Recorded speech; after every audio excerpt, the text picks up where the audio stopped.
Okay, hello, 1 2 1 2. Sorry for the being a little bit late. I think we are good to go now. So let me know, okay? Welcome as usual to a new Live Solutions. I'm going to try to be quick with my introduction so we can already start trying to give some answers to some questions. I'm gonna turn the fan off. It's a little bit hot here in the southern part of the world. Okay, let me know if you can hear the instrument.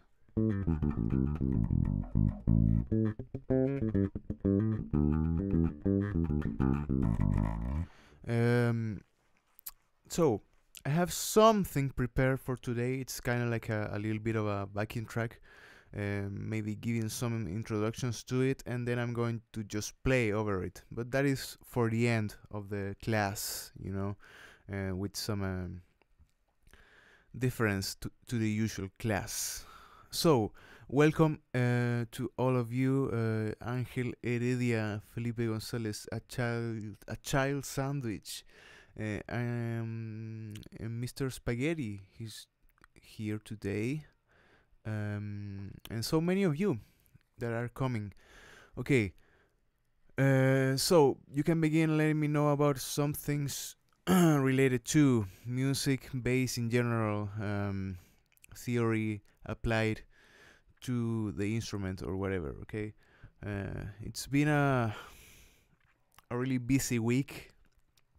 I know I kind of like I said that I was going to make more of this, but it's been a little difficult to maintain a flow of the videos, of the live videos. But I'm going to try. I actually have something planned that for the beginning I just wanted to let you know, so maybe you can give me some feedback. I'm just going to maybe do some streams in which I'm just going to play. I'm just going to improvise on some chords and trying to play whatever. Not going to talk or anything. Just for you to maybe have some inspiration. I don't know. Maybe to create a little bit of a creative background on the channel also of what I am trying to do with my instrument. So maybe you can let me know if you'd like that, and I can pull it off. Okay.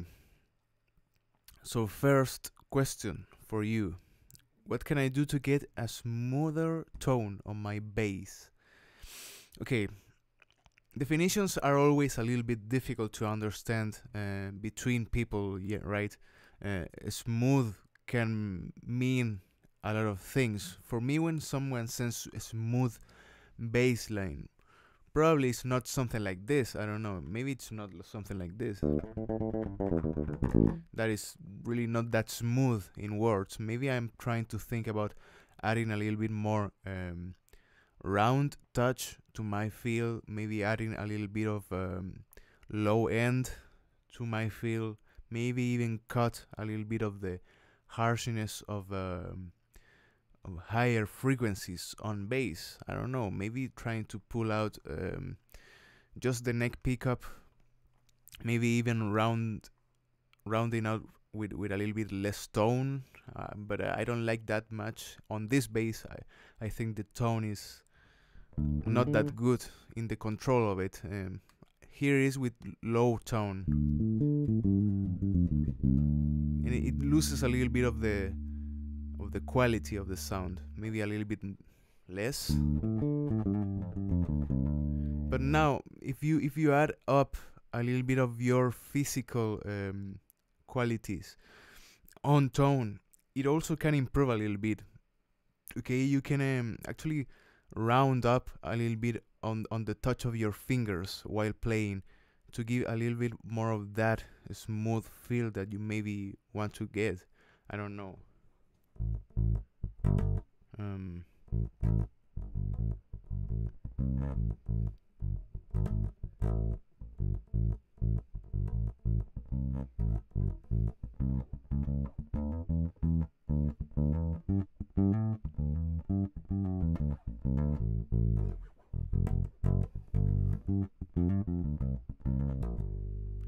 I don't know, maybe playing a little bit lighter, maybe trying to get a little bit less attack on that. For me, that is kind of like a smooth tone, but it's also all the time really difficult to express what you are thinking about your tone. It's difficult always when you're talking about timbre.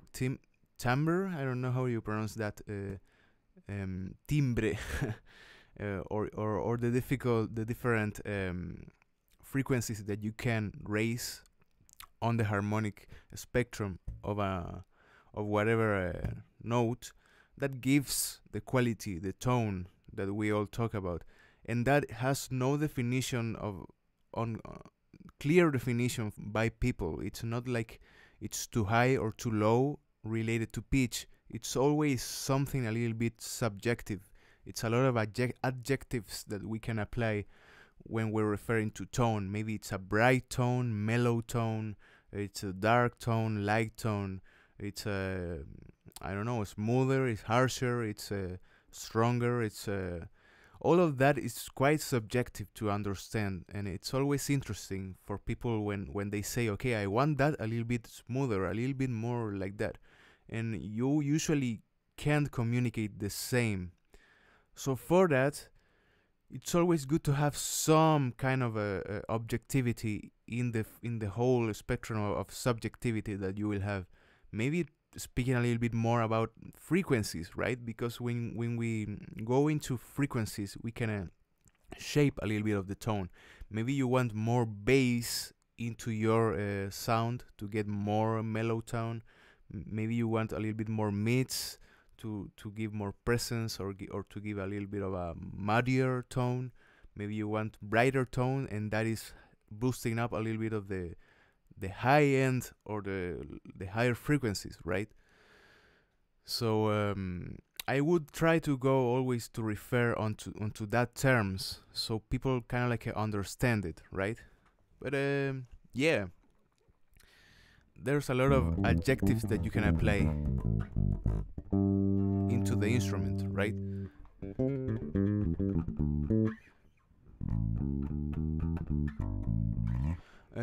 Okay, what else? What do you think about fretless basses? I really like them, actually. I would love to have one. So it's kind of like a goal for me to probably have one and mess around with it. I know it has a lot of other difficulties related to the construction of the instrument itself, and the fact that you don't have separations between your frets will be always difficult, right? You need to achieve more of the hearing process to get exactly the note that you want, and that is good. And people that are usually accustomed to play instruments that have no reference on how to get your pitch, they are usually the ones that get a really developed hearing or ear, right? Because they always have to kind of like understand where is the place. Of course, there's also physical memory on all of that. After all, it's just some positions and some centimeters less or more, and then you have it, right? Or inches, I don't know. So after a while, it may also be kind of like the same. It's not that of a different deal. After all, I'm not always watching my instrument while I'm playing. Actually, I have a little bit of a tip about that. Maybe I can think about something to say about playing without looking, right? Because I've seen a lot of people actually asking about that. Let's say not looking. I'm just trying to go into writing a little bit of this. By the way, if you want to donate, links are on the description. You can also use Super Chat all the time, actually. So about not looking into the instrument, I've seen many people ask, how do you achieve that? Because I have to always look on the place, For that, first try to practice not looking and trying to find your notes, right? That is one of the aspects of it. But after a while, you will kind of like get accustomed to the physical part of your own instrument. Probably if I pick up a shorter scale bass or something like that, I will have to kind of like accommodate myself.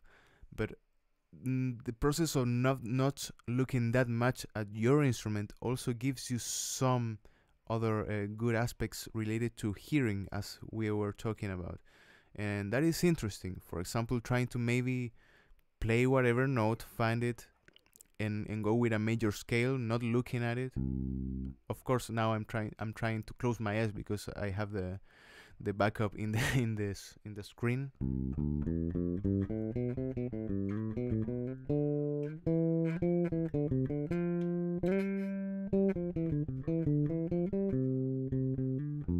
I'm trying not to look and try to go around the notes that I know of the major scale, and that is also interesting because you're trusting a little bit more into your ears, right?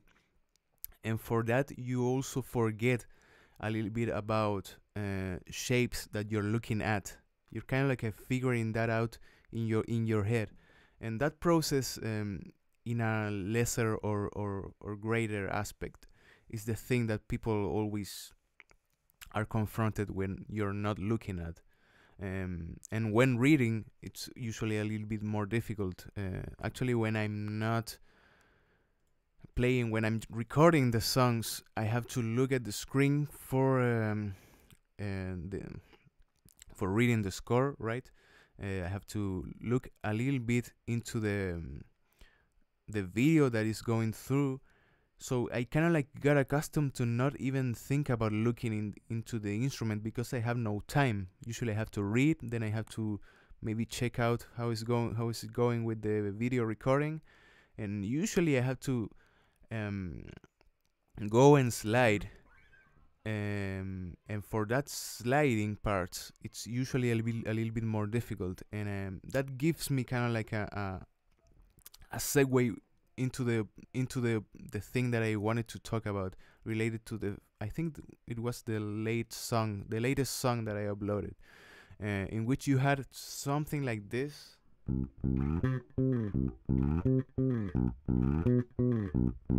You had kind of like an octave played, but played with sliding. So you have C, then you're going into the higher octave that it's usually here, but you're playing your octave over here in the D string. So you're going like this. And that I found a little bit difficult, actually, when I was trying to play it, because I needed to look into the bass a little bit just to get the distance that I'm not really that accustomed to go into. It's a really long distance of an interval with sliding, and for that little part, it's usually recommended to maybe give a little bit of a look so you don't get lost.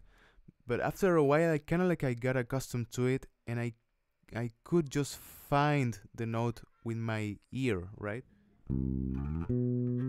Then I actually not nail it, but let me give it another try. So here's C, I'm closing my eyes. Here's the other C, right? No, there. So that distances that you can cover with your whole movement will be a lot more difficult to get, but it's a good exercise. For example, trying to do your octaves as usual, maybe with G over here, but trying to go with the octave that belongs to the A string over here. You will see that it's a little bit difficult if you're not looking, right? Because you need to find that note.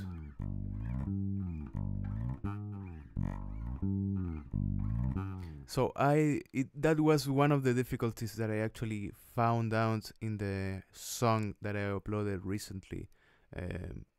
What was the name of the song? I actually don't remember. It was Walk This World by Heather Nova. I actually didn't know the girl. It was a great song. I gotta say, it wasn't that of a bad song. I assume it's kind of like a 90s hit that got a little bit lost. I don't know.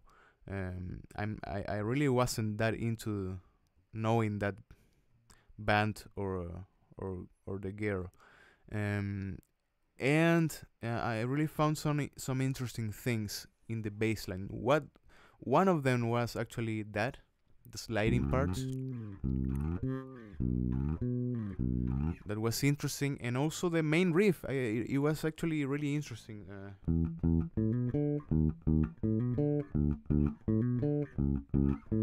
It kind of like goes chromatically, right? Shaping the first note, going chromatically from 7/6/5/4, and going with the same.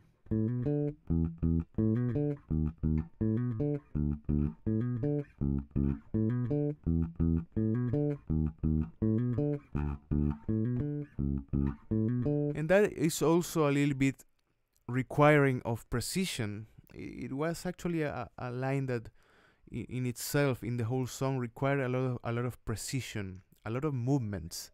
Those movements are usually avoided when you're playing bass most of the time. You're usually trying to get into lower ranges, so it's more a little bit more easy to go around the notes, right? But you always need to try to force yourself to not go into the same notes all the time. What I'm referring to this is probably, you know, this is a C for now. Maybe if you watch a lot of streams or something like that, you know this is a C. There you have your octave over here, C. But there are more Cs, one in different parts of the instrument itself. So it's also good to take advantage of that knowledge and beginning to create a map, okay? We're all the time trying to create a map and drawing on it and kind of like figuring out the little things that maybe we missed in the first drawing of it. So it's always important to go and maybe if I have to play a D, and I know this is a D, maybe I need to change for some time and now playing it open D and try to mess around with that, maybe doing something.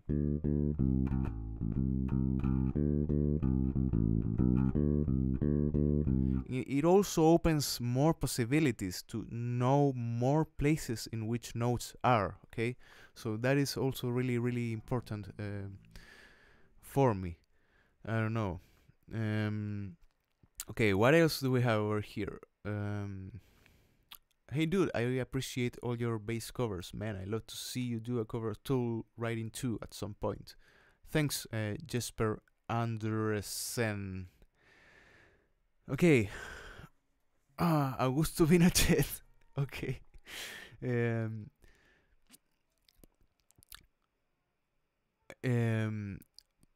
What is better, pua or finger? Or depends on the style. Okay, if you don't want to talk in English now, you can save it for tomorrow. I think I'll do one in Spanish, okay? If you're not that great with the language, but I understand your question. You're actually thinking about what is better, pick or a fingers, kind of like the usual question that people ask to themselves when they're starting. And the answer is in your question. It really depends on the style, okay? It's nothing more like that. It really depends on the style because you have different difficulties in both, okay? I have some preference for fingers, of course. I like it a lot because you are in contact with the strings all the time physically, and I like that. I like that in an instrument, but it's just my preference. I gotta say, maybe you can achieve a lot of different things with a pick also. It really depends, okay? I would say try to go with both of them. As I always say, try not to just go with one of them and just kind of like take shit on the other part, or maybe not even thinking about trying out, right? Because a lot of guys ask me in the comments actually when I'm playing something with fingers, and they say to me, "Can I play with a pick?" Or when it goes the opposite, I'm playing something with a pick, and they say, "Oh, I can play it also better with fingers, no problem." But yeah, that is not the deal of why I'm doing it. Is most of the time not because I can't do it with fingers or a pick. It's just because that is the tone that I want to get. That is the tone or the attack that I want to achieve. It's never related to what I can't or can do. That is where is the problem, okay? Getting into that difference should be really important, okay? Oh, what else? I started playing in August. I've been using a shitty acoustic bass for the most part, but I'll finally be getting up an upgrade in a few days. I'm assuming a lot of you guys maybe are getting a bass for Christmas, so I'm really excited for that day in which you're beginning with your own instrument and trying to get on the songs and all of that. I remember having that feeling of having your own instrument and just beginning to feel about all the different things that you need to understand. It's also all the time great. What else? What else? Why does he have a strap if he always sits down? I actually have it on because I usually, when I'm playing for a long time, I'm actually putting the strap on because it kind of like fixes a little bit of my posture. And I've seen a lot of guys doing it that way. Maybe they have their own reasons, but when you're sitting down, I would actually encourage you to actually use a strap, okay? Because then you will have better posture applied into the instrument. So that's it. I gotta say I'm not all the time having the best position when I'm practicing. I'm usually laying down, or maybe I'm not having the best posture all the time. But when I'm beginning to feel a little bit awkward, or maybe feeling a little bit tense, I always go with my strap or something like that, and try to fix my posture, right?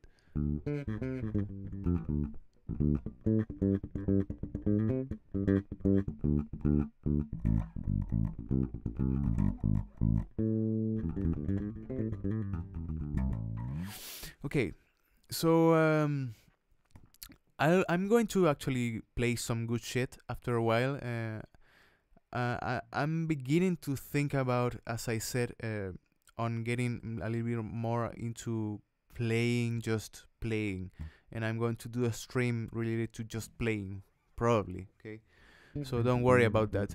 For now, I'm just trying to answer your questions. Okay, what else did we play this week? Let me see. I actually uploaded a Radiohead song that you know what's the deal with the Radiohead songs. It's a thing that I just do because I like Radiohead, but actually they will always get blocked. I don't think I can do something about that. But that tune, it was really great. I remember it had some cool parts related to how to play different things. Okay, let me go into other questions or here. Your covers are amazing, and some I can do, and some are insane roundabout. Can you help me find easier covers? Current ones I can do are Plush, Money, Breathe, Learn to Fly, Longview. Those are actually good choices to start, I would say. But you have a lot of videos that I've done. Usually you need to go more into the realm of rock, classic rock and roll, probably. I have a Kansas song that is really interesting to work, but it's a little bit more difficult. You have a lot of Pixies, you have some songs, Radiohead. It's a little bit. I actually kind of like was a sinful person. I thought that the lines on Radiohead wasn't that great because they're always a little bit buried. They are not that part of the song with lines or melodies, right? But the construction of the bass, I don't think I remember the name of the guy from Radiohead, bassist, but he actually does a really good job. And I figured that out when I was trying to go into the song that I uploaded. It has really good and well placed positions and well executed movements that maybe we can kind of like go into it a little bit if you want to. Okay, I'm actually going to search for the tablature, so maybe we can go into that.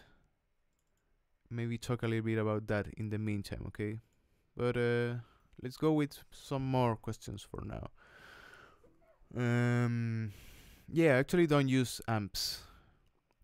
Thanks for answering my questions, Mr. Spaghetti. What are the most important fundamentals in theory to learn?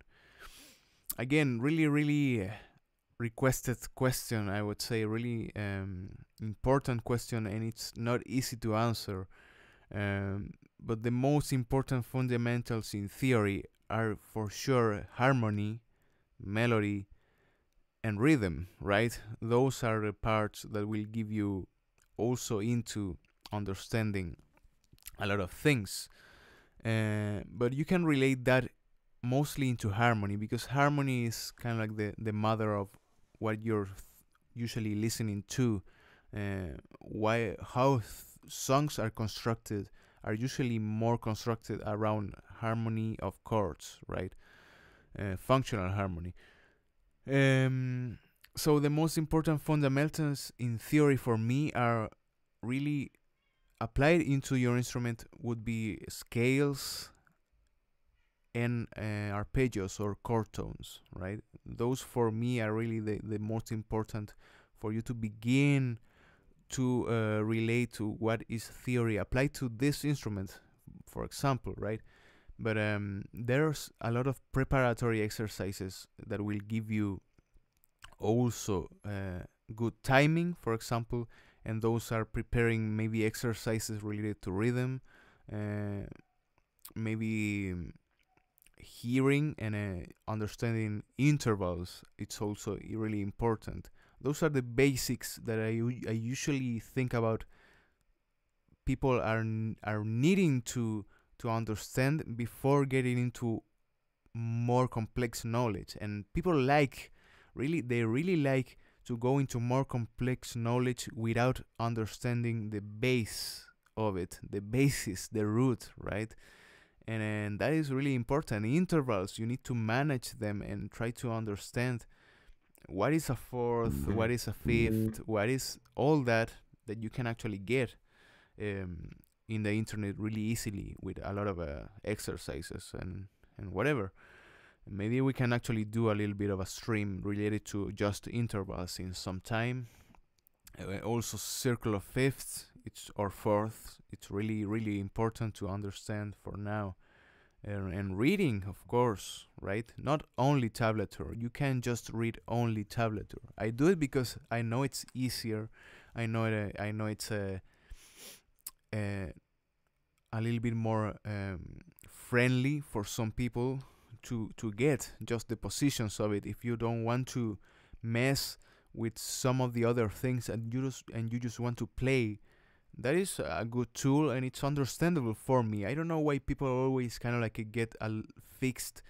Not all people are trying to get into the instrument at the same level that you want to, and you need to understand that you don't need to assume that all people will need to understand harmony, need to understand all that other things to get the song itself. That is the main thing related to this channel, and that is why always people say to me, why are you doing the tablature thing and all of that?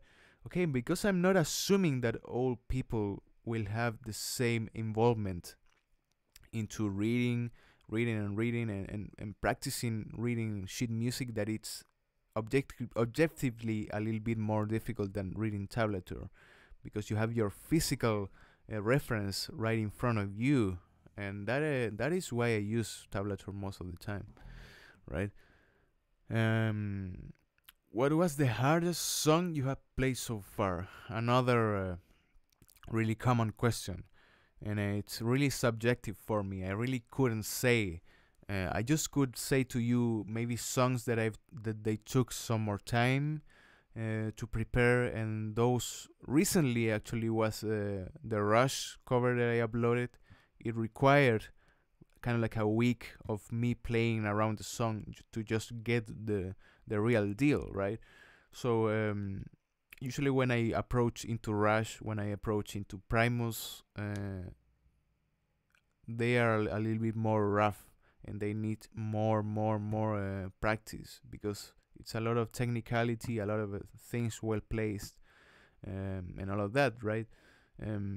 For Red Hot Chili Peppers, usually I don't have that difficulties getting into that. Maybe it's because first the lines of Flea are really melodic, and they have some repetition into it. They have some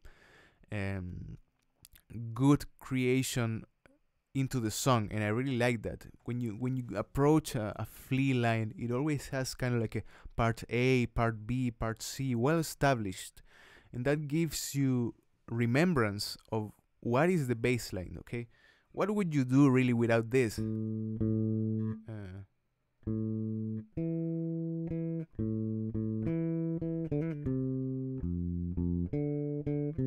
Sorry, I always have to remember that. But that little thing that you...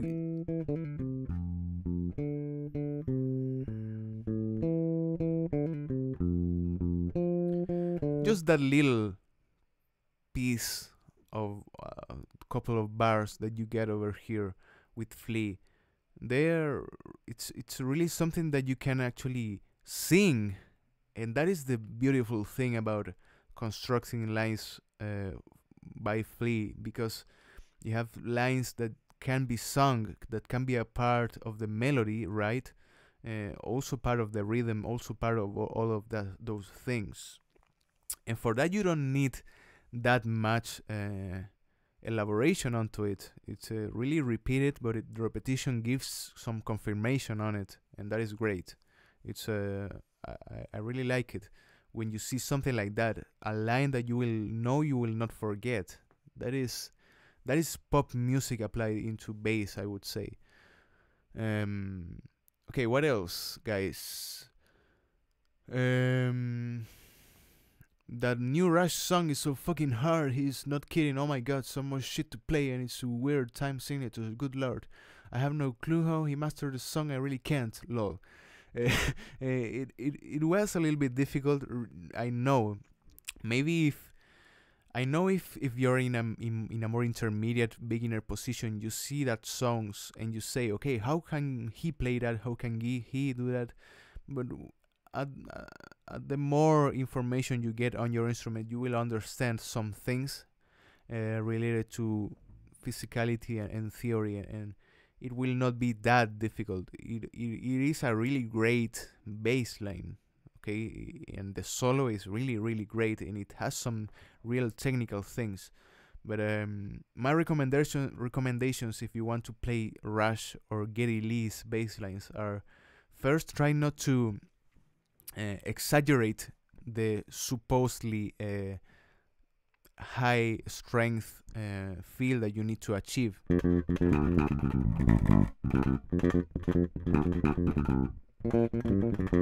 All of that, it has a lot of strength, but it also has something related to using lower action. Okay, you need to lower your action, lower the length of the distance of the strings related to the bass, so that snappy sound that you want to get, you will get that snappy sound without that effort, without so much effort, if you are lowering your action. That is one tip on getting into that song. Again, then trying to raise a little bit of the gain, so you don't have to strain yourself too much. You don't have to get a lot of stamina applied into that, because you need to go into a full song that it has a lot of different parts. So you need to go and make economy of what you can't, or what you can really. So you need to go and do all of those things, and then try to figure out how to get the whole thing right. I know it's difficult, but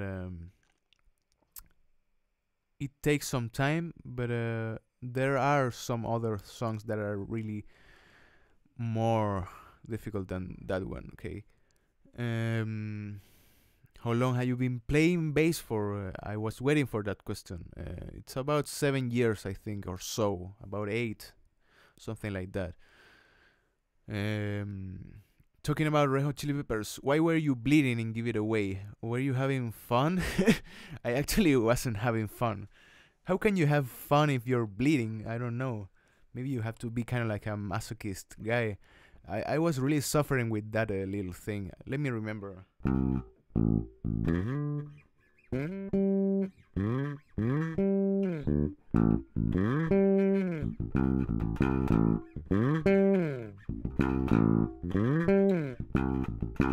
That was the line, right? On Give It Away. And imagine just trying to play that thing over and over for a full day with this type of sliding.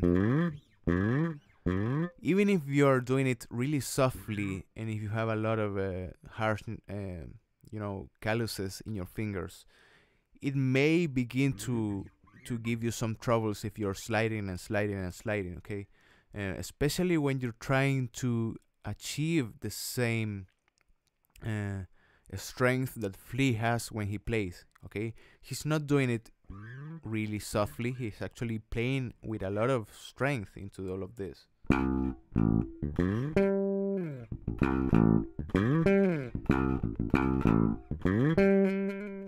Right, all of that. But maybe if I ever actually in the past, I kind of like I didn't think that much about lowering my action as I do now. I usually mess with my action a lot more now, and at that time I wasn't really that into messing with the action of the bass itself. So the strings were always a little bit too high, and that allowed me to just trying to play and play and play with a lot of strength, and that kind of like gave me too much trouble with that. But I wouldn't recommend you to just do what I did. Okay, I just don't go and keep playing if you're bleeding. Okay, I don't want you to be that hardcore guy, because it may give you some troubles. Okay, or maybe do it if you don't give a shit. I don't care really. Okay, what else? I was wondering how you got the sound for the new Rush song. The notes sounded so pronounced. Every single note was out there and could be distinguished. Sounded really good. Thanks. Yeah, I was actually really proud of that tone that I got on the song, because it was a little bit difficult to get the whole exact tone, and I went and I tweaked a lot with different equalizations and all of that. So I finally got it.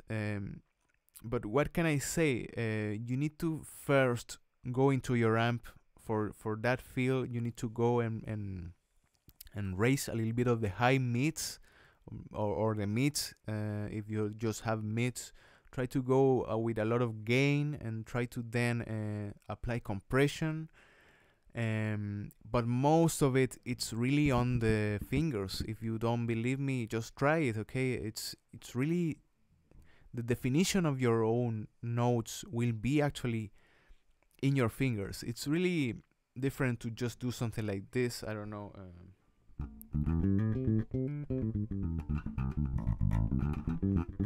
With really no definition of what I'm doing, really just messing around badly with the notes. I don't know what the hell I'm doing, but if I take attention to each note that I'm passing through, there's a really a difference into what are you trying to get. Okay, Getty Lee, I would say it's really recognized for that.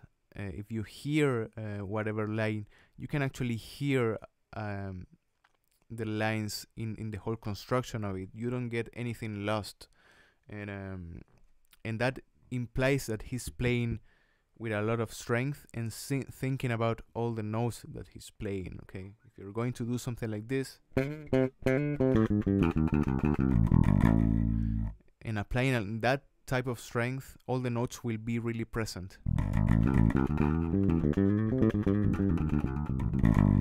Or whatever, right? Okay, what else? Will you ever start a YouTube series teaching new beginner bass players the basic fundamentals to become better players? That's what I'm trying to do now. Okay, you can ask me whatever you want.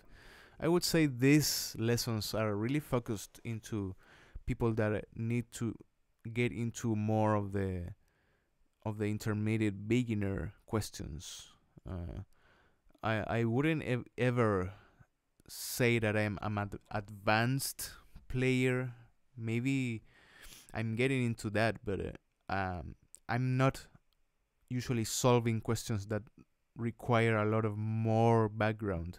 I'm trying to go into the roots of all of that, so don't be afraid to ask whatever thing that you want, even if it's a little bit silly. Don't really worry about that. I'm new to bass and I can't use my pinky finger for shit. Any suggestions to fix my issue other than just continuous practice? That is a good question, and actually related to the guy that asked something like that. This is a question that it's really beginner centered, and we can all learn about all of this. Okay, so can't use my pinky finger. I'm assuming you're thinking about your left hand, because we don't use it in the right hand, right? So it's important for now and from now on to begin using your little finger. Okay, don't go with that usual shit that people tell you that the little finger don't care about that, and just go and play something like this with your usual pentatonic things with the little finger over here, kind of like the slash feel of it, when you're not using any type of long range things that you can achieve. I'm not throwing shit on Slash, actually. I just figured out he doesn't use it that much. You can go and not use it that much, right? But you're losing one tool that will give you more reach, that will give you a better position in the whole hand if you use it wisely, and it will give you more and more things to think about into your own language, right? So for now, it's important to begin messing with this. Okay, 1, 2, 3, 4. I always say it, but I know it's something that a lot of bassists won't do, because it implies a lot of range and a lot of good exercise. Okay, now this is possible even if you have short hands. Okay, this will be possible. You just need to go and try to do it, because there's always an excuse on that of the tiny hands. I've seen guys doing it, and they don't have actually the longest hands that I've seen. So one, with your index really stretched out, with your little finger really stretched out. This you can't achieve with 3 fingers, right? And this is the correct position on going into your exercises for warming up, for example. And you're just thinking about 1 finger per fret, with the 4 fingers attached into the first position, then the second, third one, and whatsoever, right?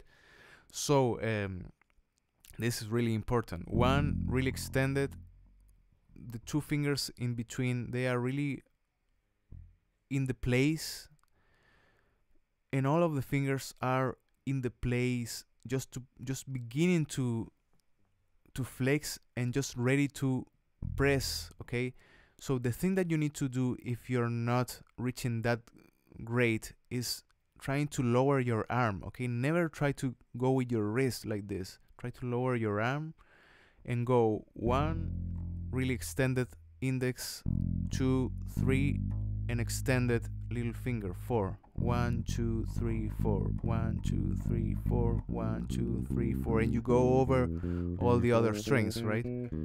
So this is something that we usually avoid to do, right? We usually avoid to go into long ranges in this part of the bass because it's a little bit difficult to get. But this great exercise will really improve the way you are watching all the bass, because you go over here then, and this is nothing for you if you're practicing this.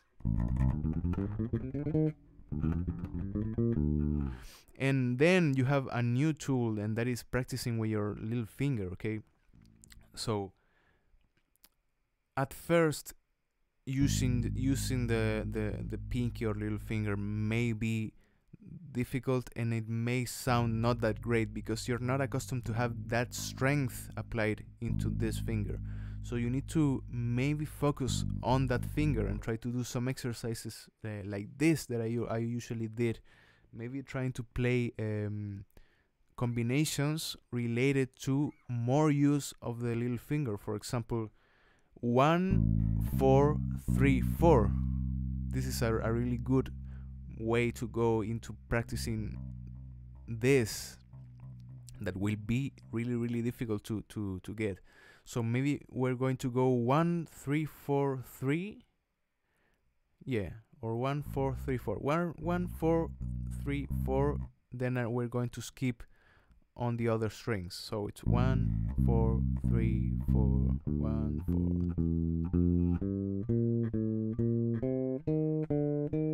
and back.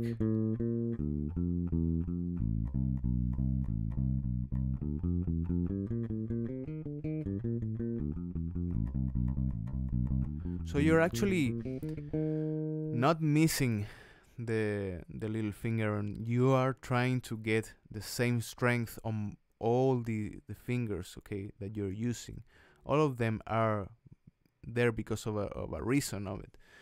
And another really important thing, again, let me just write this because then I'm going to forget. We're going to write pinky. Again, I think I've already said something like this because I repeat myself a lot, but I think it's important to repeat this. Okay, when you're playing your octaves, you're never doing it like this. Okay, it's usually not the best way to do it. 1 and 3.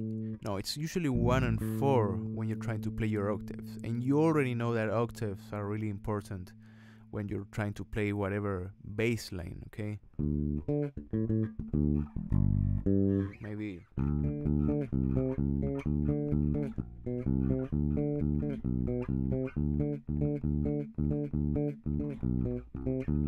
Whatever that I'm playing, it's always related a little bit into this position in more of a popular feel, and that forces you always to get a closed position most of the time and not an open position. Now it will be more comfortable if you use index and pinky for octaves than doing it like this. You already have more tension applied into your into your arm if you're doing it like this, okay?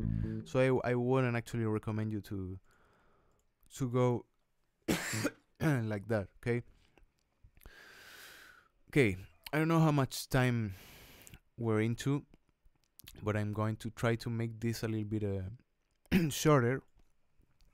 So let's see if you have more questions. Okay, what else? the only age you're too old to learn an instrument is when you're practically dead. Yeah, that is true. Okay, I don't know what type of people actually said sometime that you need an age to achieve whatever thing. I don't think that much about that. I think people after 50s, they're kind of like always thinking about their death too much, and that gives you kind of like the feel that you can't achieve anything.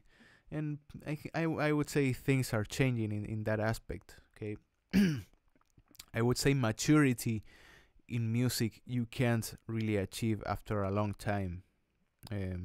Real maturity, real wise music in your ears. Okay. What else?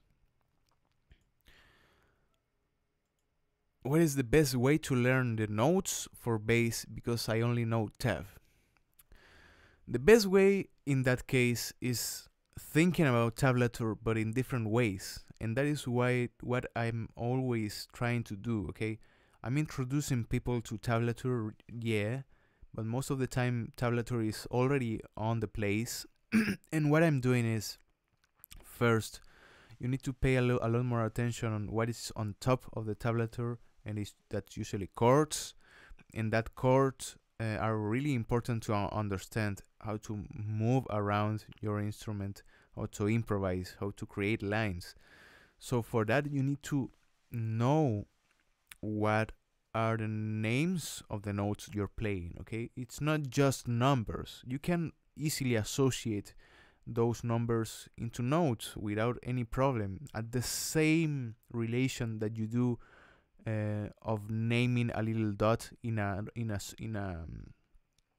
line. You're doing the same association for a number in a line. Dot in a line, number in a line. After all, it's just associating to a note that you know, but it's all in the process of your mind. So what you need to do for now is beginning to relate. Okay, open strings, for example. This is an E, A, D, G. I'm assuming you already know a little bit of that, the names of the open notes of the bass. A, E, A, D, G. Know them backwards and whatever type of ordination that you want. You need to know them, and then you need to know some relations in the instrument. For example, after the 12th fret, in the 12th fret you actually have the same notes that are the open strings. It's same notes. Then you can achieve more and more relations, and trying to think about the number related always to a note. So now that I'm playing, and I've been playing for a long time, when I see this, I don't know, a 1 over here in the in the A string, I'm not thinking this is a 1. I'm thinking this is a B flat or A sharp or whatever, right? So that is something that you already need to begin to understand. So the main and basic rule of thumb for knowing and understanding whatever note and where it's placed is just understanding that each space is in a distance of a semitone. So that is half of a whole note. That is like this, right? So if here you have a C, then you advance 1 and you have C sharp, D, D sharp, E, and from E to F you just have E, F. It's just a semitone of distance. Same thing for B to C. Those things are really basic and important to understand. Okay, beginning to relate. Okay, what is this note? How do I know it? Okay, I don't know what is the name of that note. Maybe I need to create kind of like a relation from whatever other place, right? So for example, if I want to know what note that is, I can do a lot of processes. Maybe I know that my open D string is that D, Then I can go D, D sharp, E, F, because there's no E sharp. There's just a distance of semitone from E to F. And then you have F, F sharp. So that was the note, F sharp. I'm not doing that now. I'm not doing that after a long time. After a long time, I'm already knowing that this is an F sharp. After not a long time, I was just relating to other notes that I knew to know that note. For example, I most of the time knew that this is an F sharp, but when I'm confronted with this note by itself, I always go and think about the octave of it to create a little bit of a relation. Okay, this is F sharp, right? And there's nothing wrong with that types of relations.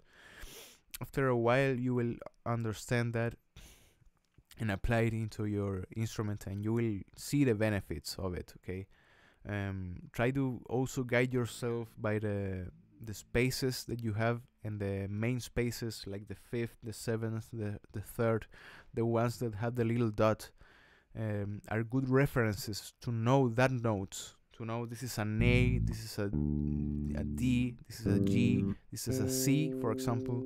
This is a great reference to begin having points of reference of the notes that you want to know, right? Okay, something else.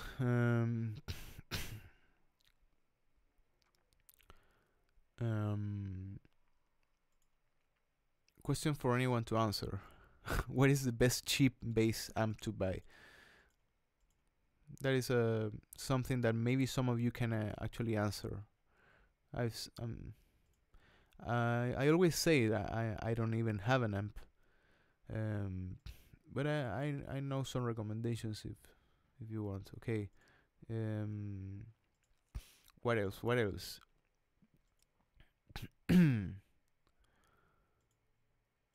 How would one learn to slap the A string without hitting other strings for a song like Can't Stop by Red Hot Chili Peppers? Another really requested thing. It's about accuracy in slap. And for that, I always say to you, first and most important exercise would be play the E string, mute it. Play the A string, mute it. D, mute it. G, mute it. And go like that, okay?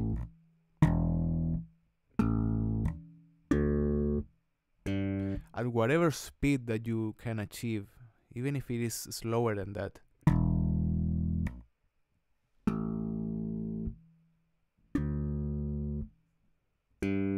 Okay?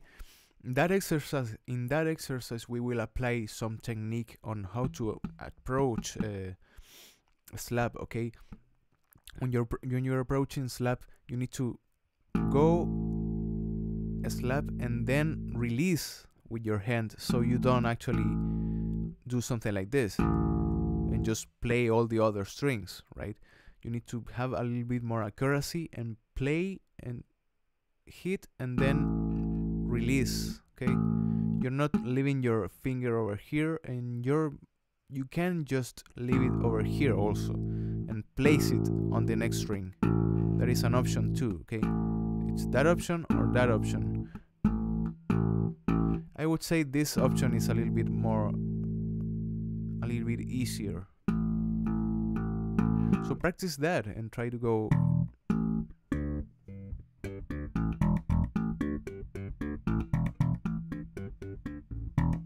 That will put on practice your accuracy most of the time, okay? What songs are you currently working on? Okay, I'm actually working on the last song of the year, and that is the winner of the contest that I made on Facebook, and it was related to one post that I made in which I told people to go and request a song, and the one with the most likes will get the song. So I went and did that, and the winner was actually, I think that is is the ending song of the end of Evangelion. That is an anime, and I heard it, and it was a really great song, and I actually finished it today. I just finished the transcription and all of that, so I have until next week to begin with that, and after that we're done with the year. Actually, I'm not thinking about anything else. Maybe I'm going to take some days off, preparing some things, and then going back into the next year. Okay, it's been a great year, I gotta say. But I think that's it for today. I don't know how many minutes we have on this. About an hour probably. Yeah, something like that. Okay, guys. So I'm going to leave it like this for today.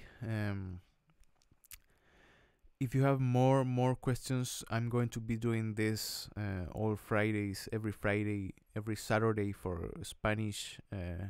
And I'm going to make more streams related to other things too. Okay, maybe some dedicated streams on different things that I think are really important for you to understand. Okay, so that's it for today. I don't know if you have something else to say. You can leave it on the live chat, or you can leave it on the comments after this ends. Okay.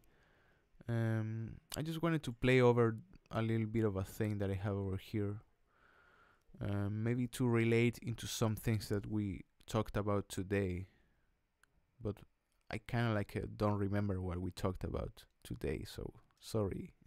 I just made a real easy thing. It's A minor, there's A minor, there's B half diminished, and this is E7. Okay, so it's 1 A minor, B, E7. That is all of it. Okay, I'm just going to play around with it for a while, and that will finish the whole thing. Okay.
Okay, that was it.